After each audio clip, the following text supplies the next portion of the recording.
Hello বন্ধুরা, তো চলো আজ আমরা প্যান্ডেল দেখতে বেরিয়ে পড়েছি।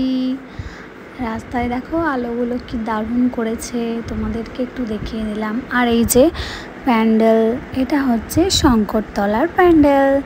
চলো দেখা যাক, খুবই সুন্দর করেছে বাইরে থেকে প্যান্ডেলটা। তো এরপর আমরা ভিতরে ঢুকবো।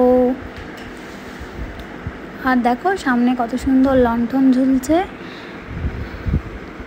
আর এই যে আমরা ঢুকছি, এই যে ভিতরের পুরো ডেকোরেশনটা দারুণ হয়েছে, দারুণ। তো আমাদের বিষ্ণুপুর মানে তো তোমরা সবাই জানো যে মন্দির নগরী। তো মন্দির নগরীর যত সব মন্দির আছে সব এখানে তুলে ধরা হয়েছে। আর এই যে আমাদের মা দুর্গা, আর আমাদের এইটা কি বলো তো সামনে, এটা হচ্ছে আমাদের দলমাদল কামান। তো এইটা দেখতে পাচ্ছ তোমরা। আর ওই যে মা দুর্গা, খুব সুন্দর লাগছে দেখতে, একটু অন্যরকম লুকটা, তাই না? তো দেখো তোমরা মা দুর্গাকে সবাই দর্শন করো। আর আর আমরাও বেরিয়ে পড়েছি দেখতে, দর্শন করতে। তোমরাও করে নাও। তো টাটা, বাই।